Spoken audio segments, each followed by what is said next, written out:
Всем доброго времени суток. Начинаем наш эфир. Вначале традиционно краткий отчет за текущий период. По ресурсам на сегодняшний день поступлений не было. По YouTube каналу Русины, Русы и УССР 404 подписчика. Я только вчера обратил внимание, раньше я к этому 404 и 404 как цифра. А сегодня вдруг меня проняло в буквальном смысле, пробило, как говорят. Это же код Украины, негласный код. 400, типа error 404. Такое дело. Это наши товарищи стараются, пусть. Честно, я не обращал внимания вчера, что-то так чисто случайно. Вот. Наш вчерашний эфир «Искусственная надстройка ВНР рассыпается на глазах, исчезая сама по себе», очистил место для УССР, 228 просмотров, 48 лайков и 1 дизлайк. 5 комментариев.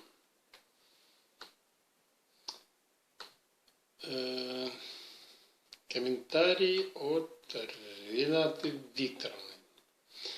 Приветствую русинов, русов, всех советских людей. Да уж, не успеваю удивляться наглости политиков ОНР. Вспоминаются слова из песенного куплета 95-го квартала. Новости, новости нашего квартала. Только здесь так и напрашиваются цитаты. Новости, новости Дуркаины. Хорошо, хоть Сомали не позвали в качестве консультанта. А еще лучше, пусть посмотрят, как закончился конфликт в Уганде. Вот уж кого нужно в консультанта звать. И это без сарказма. Очень поучительно будет для всех кровавых клоунов. Google им в помощь, давно и не подозревают о варианте решения гражданской войны. Даже добавить нечего, Рената Викторовна. Евкотий Коцкий. Какой еще инфорусь?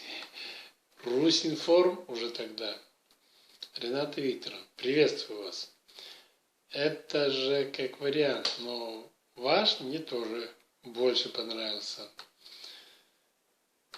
Евкотий Коцкий. Рената Викторовна, приветствую. Просто есть соображение благозвучности. И Русинформ куда более благозвучно, нежели Инфорусь. Так примерно. Рената Викторовна, Евкотий Коцкий. Согласна, я хотела сделать акцент на Русь. Русский, старославянский. Вот все комментарии. Если брать краткий такой срез по медиаобзору сегодняшнему, который нас так или иначе касается, допустим, есть оценки по конкурентоспособности России с точки зрения республик СССР. Так вот, почему-то кто-то считает, что Россия проигрывает Западу. Не знаю. Допустим, тот же Саакашвили, Михаил,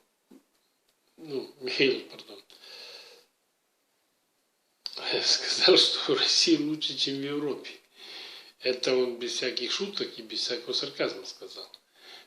То есть, обвинить Саакашвили в любви к России, как-то язык не поворачивается. И скорее всего, что он знает, что говорит. У него есть с чем сравнивать, и как, и так далее. Поэтому, есть такое мнение. Хорошо. Принимаем. Имеется в виду принимаем. Обсуждаем, потому что мы тоже в этом контексте тоже работаем. Дальше. Есть такая позиция, что относительно Нюрнбергского процесса и всего, что связано с ним. Многие почему-то считают, что там можно пересматривать его, можно там ревизию. Это украинский подход этот. Вот. А уже дошло до того, что даже каратели, германские каратели, и их потомки уже начинают реабилитировать того, что нас за что. Вот. И когда им такой, за Сталинград, за дом Павлова, что там там моего деда убили, а его унесли там как каратели. А ему простой вопрос задали. А что там твой дед забыл? Как рукой сняло. То есть, простой такой вопрос. Или второй материал, что британцы вскрыли мощную неонацистскую сеть в соцсетях с центром на Украине. Это насчет Азова. Что тут удивляться, но почему это они только сейчас вскрыли? Ведь те в сети работают давно, я вам скажу. Я их отслеживаю лет 15, и не только там Facebook или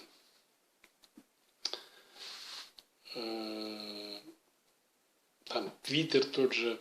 Они и ВКонтакте так довольно активно действовали, давно причем. И в Одноклассниках.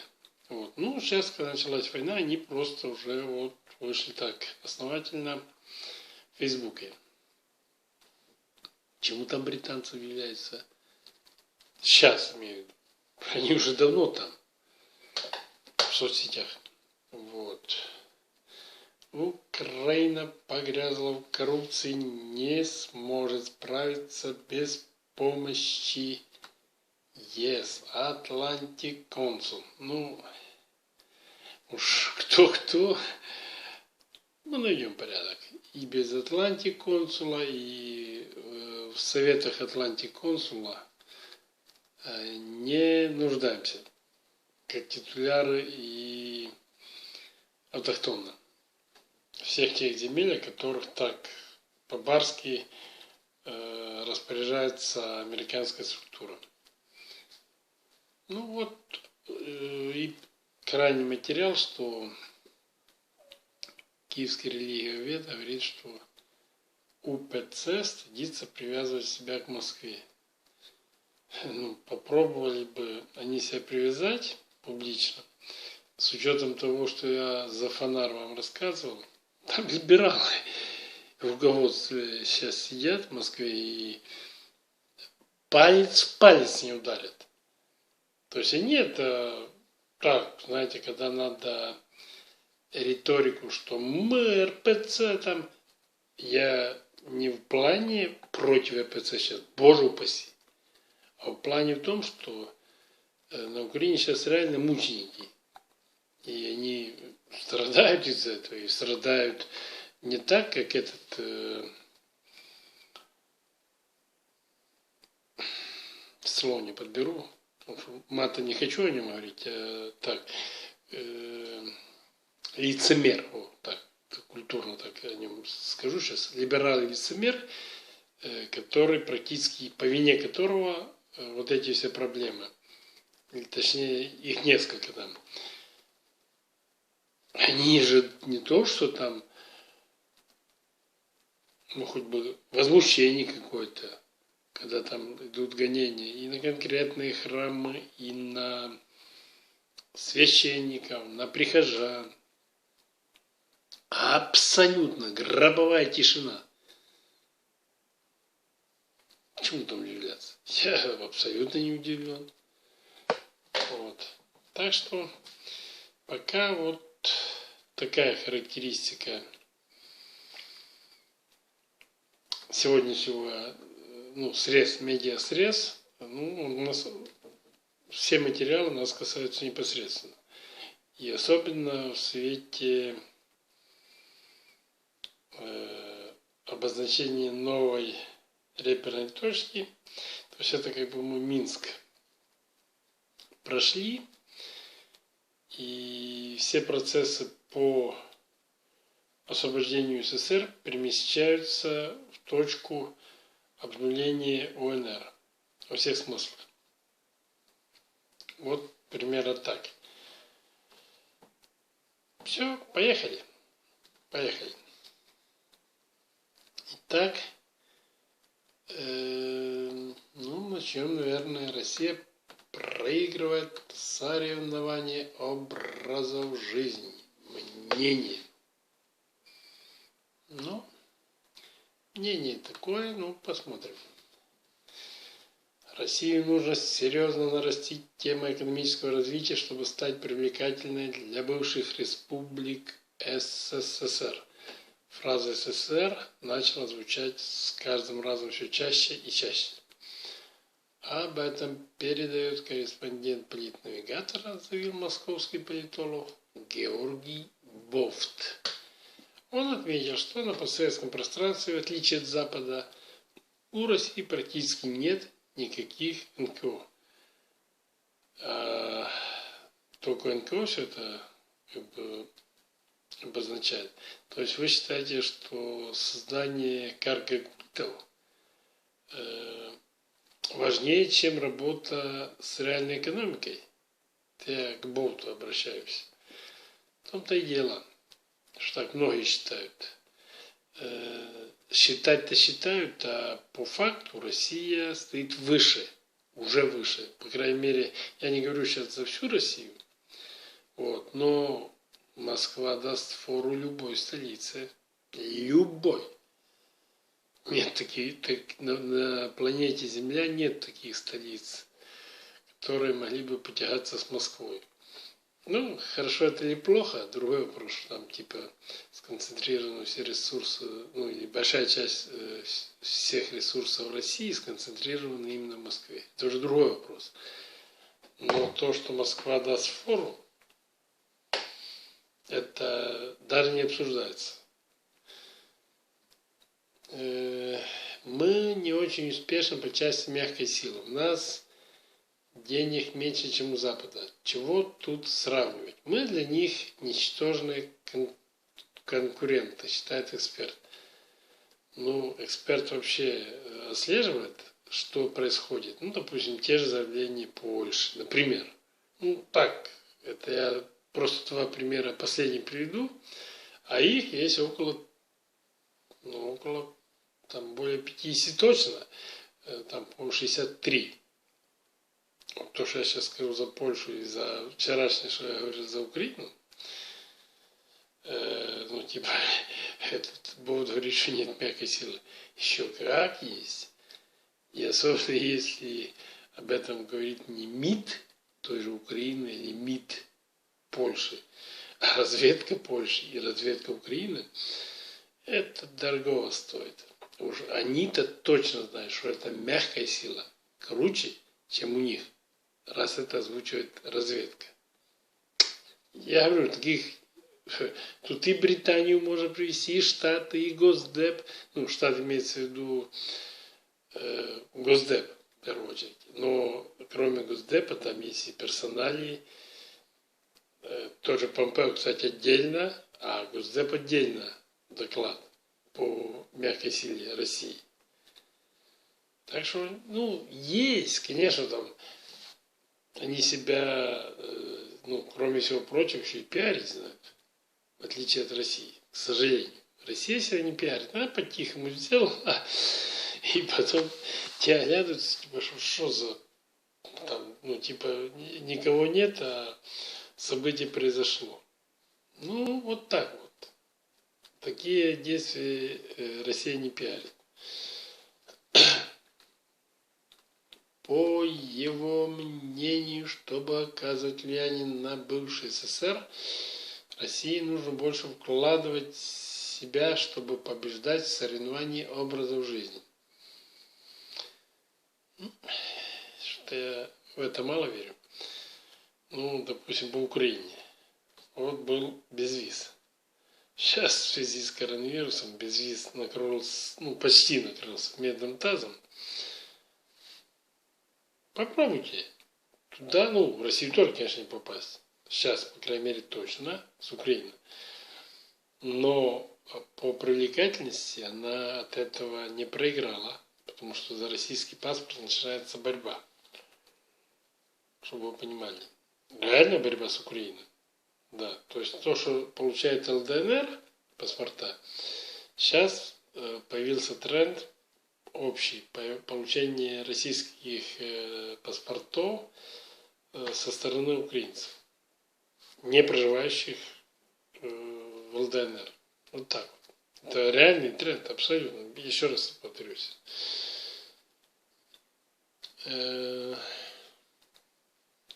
За последние 5 лет число белорусов, которые едут учиться в Польшу, увеличилось в 2 раза, а в России уменьшилось на треть. Сейчас примерно по 10 тысяч белорусских студентов учатся у нас и у поляков. Или вот число студентов, которые едут из Азербайджана в Турцию. За 5 лет увеличилось в 3 раза, а в России увеличилось тоже на треть. Вот вам и ответ на вопрос. Мы проигрываем соревнование образа жизни, сказал Болт. Не знаю. Я это по-другому называю. Только не по образу жизни. Там совсем другие и мотивирующие факторы, и результирующий вектор совсем другой, но не связан с образом жизни. Другие векторы работают, другие тренды. Если Россия будет развиваться такими же вялыми темпами, как сейчас, то от нас уйдут все страны в течение 50 лет. Ха-ха-ха. Кому идут? К Турции? Пшекам? Ага. До начала 2030-х годов мы останемся одинокими. От нас даже белорусы к тому времени могут уйти, если мы собственную страну не сделаем привлекательной, резюмировал политолог. Комментарии. Мне интересно, где в мире есть постамериканские, постгерманские и так далее страны? Пусть Россия занимается собой и не тратит время и деньги на кого-то. Не совсем с этим согласен. Стать привлекательными сможем только тогда, когда опять станем дойной коровой для всех этих Армений, Белоруссии и прочих лимитрофов. Пора забыть про братство, за все нужно платить. Следующий. Раньше приоритетом получения инфо были пресса и ТВ, теперь интернет. Следующий. Болт и ему подобные бавтологи. Кстати, болт в переводе с русинского магазин. Чтобы не думали, что болт с русинского переводится как магазин. Болт и ему подобные бавтологи совершенно упускают из виду то, что сегодня так называемый простой человек вооружен информационно в разы лучше, чем, скажем, 20 лет назад. Это такой скромный ответ всем болтам. Не добавить, не прибавить. По крайней мере, это еще надо осознать, то, что сказал Болт. Я в самом начале забыл вам сказать. Сегодня с удивлением узнал. Меня утром спрашивают, ты там заходил ко мне на почту? Вот, причем почта на Эхо. Я говорю, нет. Я реально не заходил. Короче, высылает скрин. Там пишет, виртуальный Гицко посетил там, или был у вас на почте, Эхо там, тогда-то там, и все такое. Я так смотрю, думаю, блин, это же надо как... Ну, а перед этим этот человек перевел деньги. Ну, и, видимо, у них это как элемент стравить нас. Вот, ну, я объяснил, он говорит, ну, пусть напьются холодной воды. В общем, это, опять же, насчет образа жизни, что их образ жизни лживый, он лицемерный. И, ну, то, что индивидуализм, там, это мы даже не... Об этом даже не говорим. А я о других таких общечеловеческих ценностях. Так что вот, и как пример я привел вам, что сегодня, оказывается, был, ну, типа взломал почту и там зашел там к очень хорошему своему знакомому. Это вот все они. Вот образ жизни западный. Вот именно он такие вещи продуцирует. Подставы там, ну и далее по тексту. И еще комментарии. Саакашвили в шоке от России. Сегодня там уже круче, чем в Европе. А что будет завтра? Это ответ скептикам.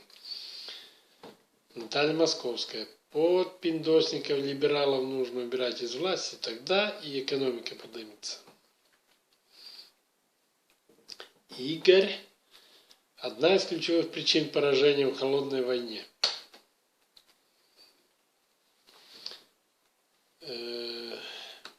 Валерий Куницкий. Посмотрим, когда у поляков закончится вливание из Евросоюза. Это уже наступит в 2021 году. Вот тогда они запоют совсем другим голосом. А еще США выдвинули полякам ультиматум.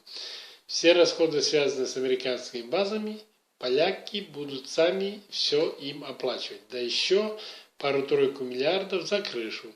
Вот и наступит счастливой жизни поляков конец. Ну, это не американцы, это поляки закон такой приняли. Вот. Ну, понятно, что под чью дудку и в связи с чем, ну, естественно, угроза России там, ну, и все такое. Но это надо оплачивать уже с бюджета Польши, понимаете, и расценки там, ого, какие у американских военных. Вот так вот, там же и памперсы, они, каждый американский солдат, памперсы, вот это ж расходы какие, понимаете, каждый день памперс менять. А то и по несколько раз в день. Вот так вот. Следующий комментарий. Украина погрязла в коррупции и не сможет справиться без помощи ЕС. Atlantic Council. Американский аналитический центр опубликовал статью, которая прокомментировала нынешнее состояние Украины, причиной которой стали конституционный кризис и необъятный уровень коррупции. Об этом сообщает УНИАН. Украина погрязла в коррупции, не сможет справиться без помощи ЕС. Решение Конституционного суда Украины относительно полномочий НАЗК по проверке декларации об активах госслужащих убрало важное звено между антикоррупционными институтами, которые были созданы после 2014 года. Оно подорвало украинскую возможность расследовать незаконное обогащение чиновников. Такие изменения радикально повысили ставки в битве, которая идет внутри Украины, за будущее направление развития страны. Об этом пишет эксперт программы «Будущее Европе» в фонде Бертельсман Стифтунг Мирим Космет. Интересно. Кто только не пишет об УНР. Запад жестко раскритиковал решение Киева относительно декларации, однако не предложил никакого решения сложившейся ситуации. В частности, у западных партнеров нет никаких идей относительно того, как сделать защиту от систематической коррупции эффективно, когда высший суд занят людьми, которые были назначены коррумпированной системой. Решение элементарно. Смена системы власти, смена вообще системы. Все, и все становится на свои места. Вот примерно так. Коррупция – это злоупотребление доверенной властью. Недопущение и борьба с таким злоупотреблением – это предпосылка для установления верховенства закона. Только судебная система, в которой компетентность – это незыблемое правило, может преследовать коррупцию. Только надежные меры по контролю коррупции и распределению власти может гарантировать, что судьи и прокуроры не будут сами коррумпированными. И только демократические структуры, основанные на верховенстве закона, могут дать прозрачность, надзор и независимость правительственных институтов, говорится в статье Atlantic Council. По мнению авторов статьи, нынешний кризис в Украине настолько велик, а реформы настолько слабы, что Украина не сможет добиться успеха без посторонней помощи. Или она пожнет плоды антикоррупционной битвы через годы, или олигархическая система и различные влиятельные силы победят. Только один вариант. Штаты. Вот раз они, это американская структура, вот там пусть они выстраивают уже по их лекалам. Хороший комментарий. Да не смешите мою попу. Она и так смешная. Какой нафиг ЕС? Только титуляры автохтоны. Все остальное, что хочет решать США, только после того, когда заберет к себе штаты УНР со всей этой челядью, и там пусть их учит, пусть их люстрирует, и пусть с ними занимается всем, чем хочет. Но не у нас. У нас им места нет. Слово совсем. Вот так. Следующий материал. Британцы вскрыли мощную неонацистскую сеть в соцсетях с центром на Украине. Британская организация по выявлению онлайн-хейтеров вскрыла значительную международную неонацистскую сеть в Фейсбуке и Инстаграме. Центр, само собой, Украина. Ядро, батальон Азов. The Observer удивляется, что ФБ знал об этом 2 года и ничего не делал. Да что вы говорите? А это не британские ли СМИ и кремленологи всех мастей доказывают, что украинский нацизм – это выдумка российской пропаганды.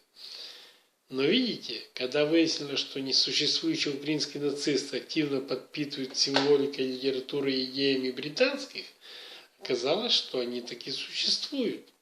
И это ведь Observer еще скрыл от своих читателей, что батальон Азов – составная часть украинской армии, которую британские налогоплательщики активно поддерживают. Комментарии. Да вы шо? Они ж такие белые пушистые. Это все кремли-боты. Следующий. Англичанка гадит. Сокрушенно заметил когда-то Иван Грозный. Сколько лет этой геополитической вражде Великобритании к России.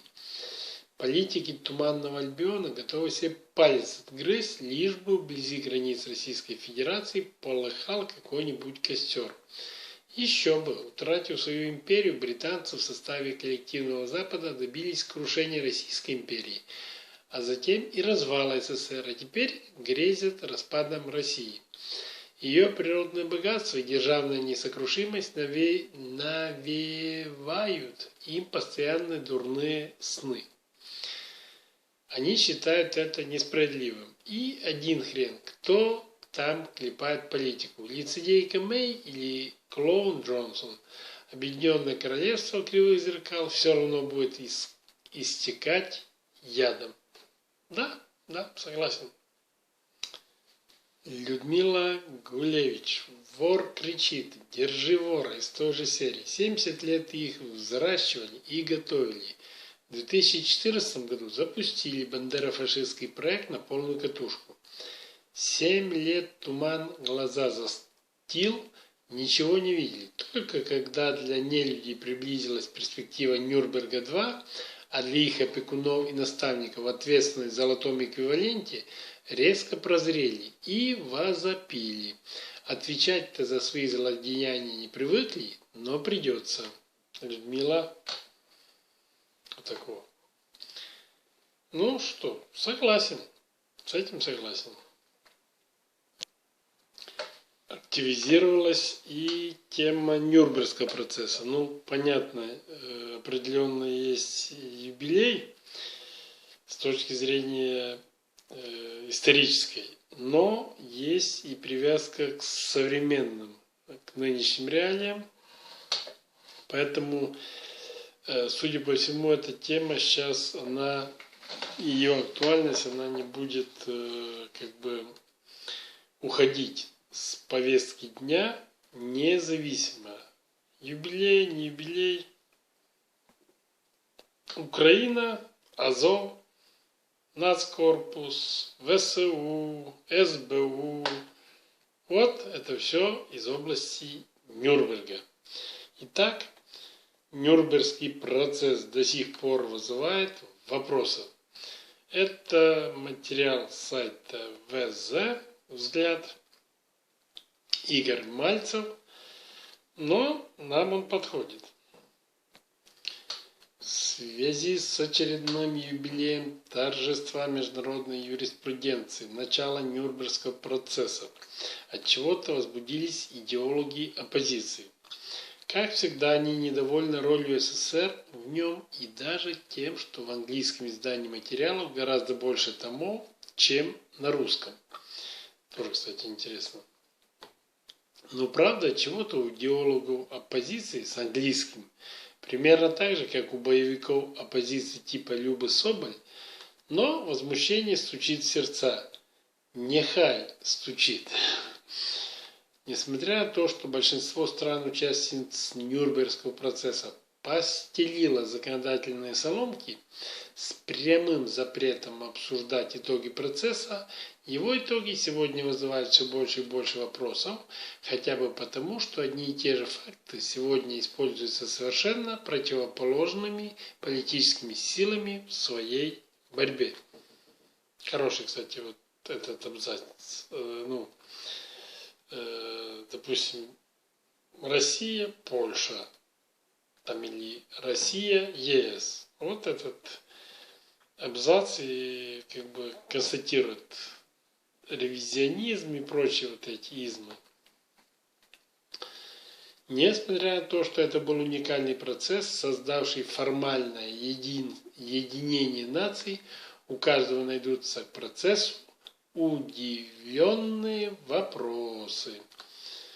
У меня они, кстати, довольно простенькие. Почему архитектора Шпеера, который практически поневоле оказался министром вооружений, усадили на 20 лет? Русские требовали его казнить, кстати.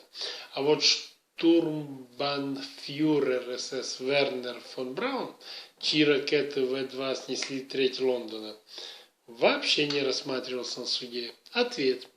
Потому что он вместо тюрьмы получил должность главы американской космической программы. СС же признана была преступной организацией. Признана.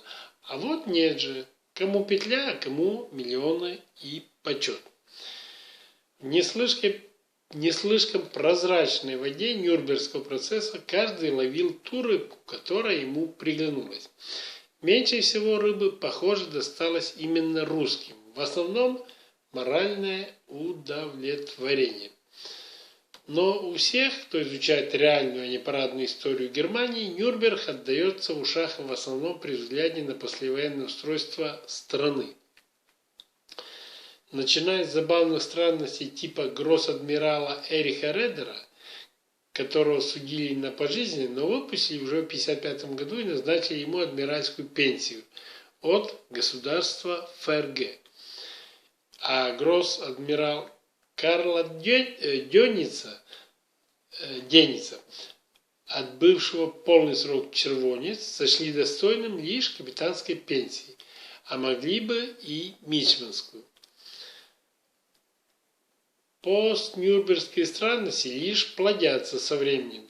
Так, в байопике про Шпеера «Он и Гитлер» красной нитью проходит момент. Пока архитектор тянет свою двадцаточку, его соседи по тюрьме, комрады по службе один за другим выходят досрочно. Более того, Нюрнберг связан с процессом денацификации Германии, процессом, который заложил, пожалуй, все проблемы современной ФРГ, начиная с философской проблемы чудовищного исторического лицемерия этого общества, потому что правительство и газеты втирали нации про денацификацию, а на деле видные деятели осужденного в Нюрнберге режима начали занимать отличные позиции в обществе. Вот новой стране, освободившейся от нацизма, срочно понадобилась новая разведка. И было бы понятно, если бы это новое строительство начал такой человек, как адмирал Канарис. Потому что он хотя бы сотрудничал с английской разведкой и спасал евреев за что и был казнен в апреле 1945-го. Но, видимо, у новой стороны не оказалось никаких кадров, кроме генерал-лейтенанта Рейнхарда Геллена, руководителя гитлеровской разведки на Восточном фронте, имя которого отсутствовало на главном процессе и на последующих локальных судах над нацистами. А все дело в том, что его сначала вывезли американцы, а потом со всей организацией Геллена привезли обратно на родину и убедительно посоветовали назначить его главой того, что потом стало БНД. Как выяснилось, в прошлом году в БНД много лет трудились дочь Гиммлера. А что такого? Девушки из приличной семьи. В Новой России таких девушек обоего пола полно. Особенно в оппозиционных медиа. У кого ни ткни, дедушка практически рулил ГУЛАГом. Но если такие процессы происходили втихаря, то невыносимое количество бывших нацистских судей в судах федеральных земель было заметно всем. А ведь был же Нюрнбергский процесс по делу нацистских судей, юристов и прокуроров в 1947 году. Кстати, из 15 подсудимых этого процесса только один умер в тюрьме, и один покончил с собой. Остальные досрочно освобождены и добились себе прокурорской пенсии. Возвращение на ключевые посты бывших нацистов стало триггером становления левого экстремизма в Германии. Молодежь отказывалась понимать, почему все происходит так, как происходит, под лживым лозунгом о денацификации.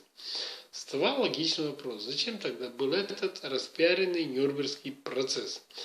Достаточно почитать статьи Ульрики Майнхоф в журнале «Конкрет», чтобы ощутить, насколько взрывной эта тема стала для ищущих справедливости молодых.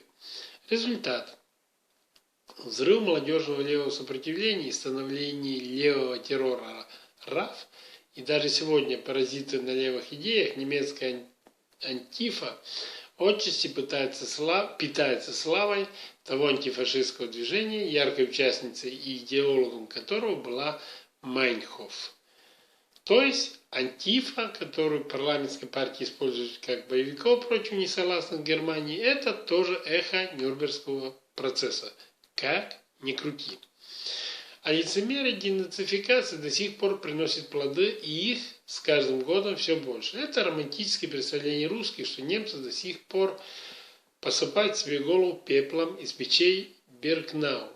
Во-первых, несколько поколений уже просто заявляют. А мы-то тут при чем? Почему мы должны чувствовать какую-то вину? А предыдущее поколение, для иллюстрации расскажу историю. Тут в Берлине пришлось общаться с одним пожилым руководителем крупной ассоциации. И слово за слово он с гордостью заявляет, что его отца убили в Сталинграде русские. Нет, не погиб, не пал, именно убили русские. И смотрит с вызовом, как будто бы я должен в чем-то покаяться и извиниться за дом Павлова. Но, что я, естественно, говорю, прости, а что твой папа забыл в Сталинграде? Он аж пятнами пошел в ярости. Больше мы с ним не разговаривали. И таких вполне упакованных и успешных людей в Германии, которые не признают, что немцы во всем виноваты сами, их гораздо больше, чем нужно для того, чтобы у нас были нормальные отношения. Людей, которым этот ваш Нюрнбергский процесс, которому исполнилось 75 по барабану, с юбилеем. Такая как бы неоднозначная статья и материал, но фактаж есть такой, который можем использовать и мы. Интересный комментарий тоже из той же серии. Первый комментарий. В 1992 году была открыта по-настоящему позорная страница в отечественной истории. Власти новой России на основе принятого в 1991 году закона о реабилитации жертв политических репрессий стали реабилитировать и тех, кто жег деревни и убивал женщин и детей. Каким-то чудом не состоялась общая реабилитация всех осужденных в СССР гитлеровцев, хотя власти Германии настойчиво советовали Москве поступить именно так. Впрочем, и без того период с 1992 по 1998 год реабилитировались больше 13 тысяч военнослужащих вермахта. Причем зачастую речь не шла о том, что осужденные не совершали указанных преступлений карателя, истребившие десятки людей, могли реабилитировать только потому, что ему не был предоставлен адвокат. В 1998 году Верховный суд РФ прекратил действие закона о реабилитации жертв политических репрессий в отношении иностранцев, осужденных по указу Президиума Верховного Совета СССР от 19 апреля 1943 года. Таким образом, несудебные реабилитации были прекращены. Родственникам иностранцев, убежденным, что их предок карателем не является, предстоит доказывать это в суде. Многие ранее принятые решения о реабилитации затем были пересмотрены. Например, реабилитация генерал-майора вермахта Гельмута фон Панвица, повешенного за военное преступление в 1947 году, была признана необоснованной, а в 2001 году Главная военная прокуратура подтвердила, что он осужден обоснованно и реабилитации не подлежит. Следующий комментарий. Черчилль предлагал произвести полный геноцид немецкого народа за все его исторические грехи. Сталин считал достаточным выполнить коренную денацификацию. В результате мы теперь видим, получилось, что получилось, и уповать на незыблемость решений 75-летней давности не только бессмысленно, но и неразумно. Каждое поколение вынуждено решать свои насущные проблемы, не прячась за спины отцов и дедов. Это последнее предложение.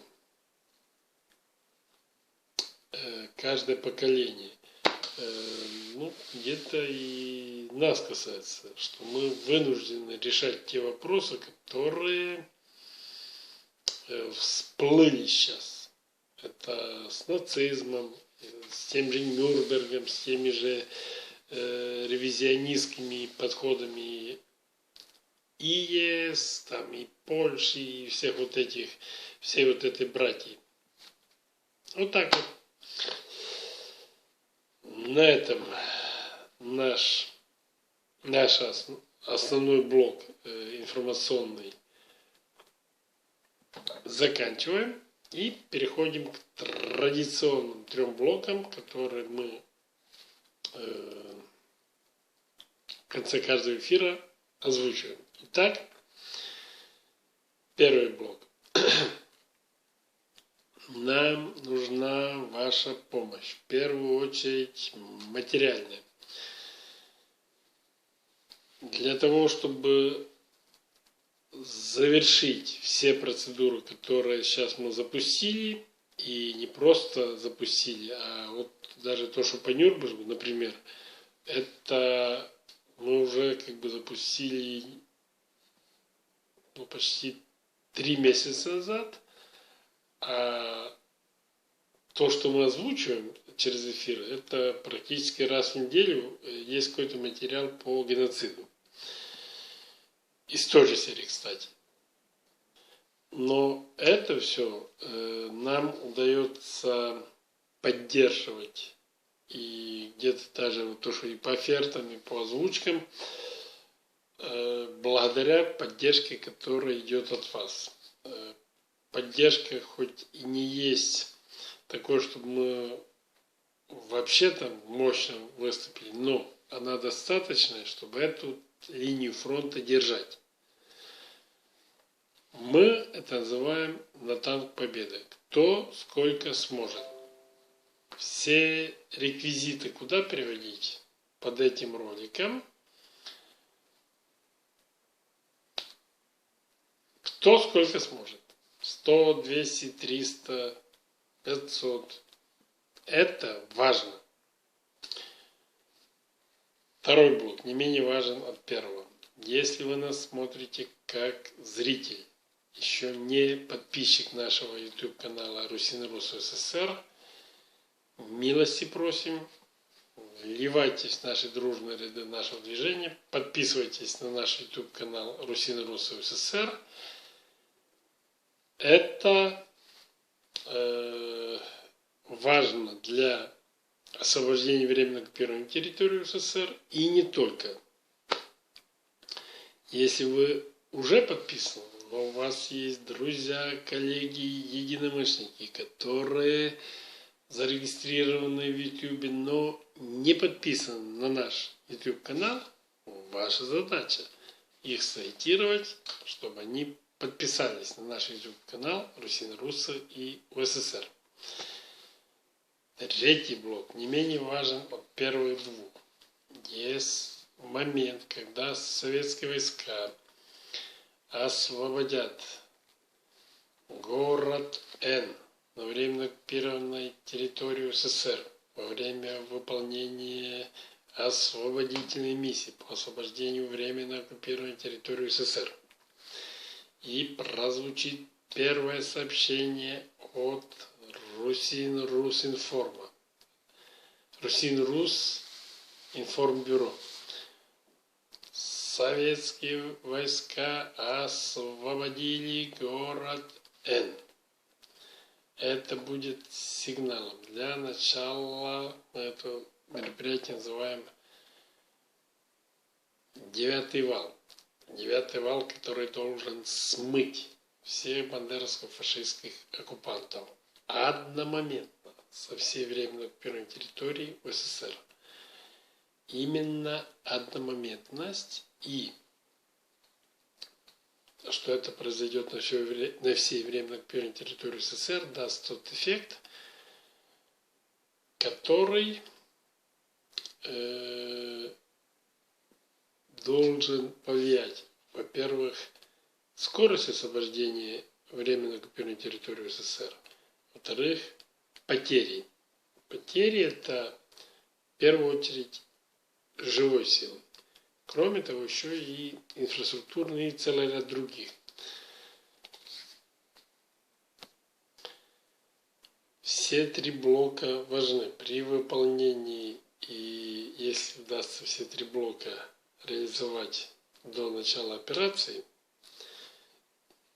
значит, нам наша вся работа, которую мы сейчас проводим, она прошла не зря.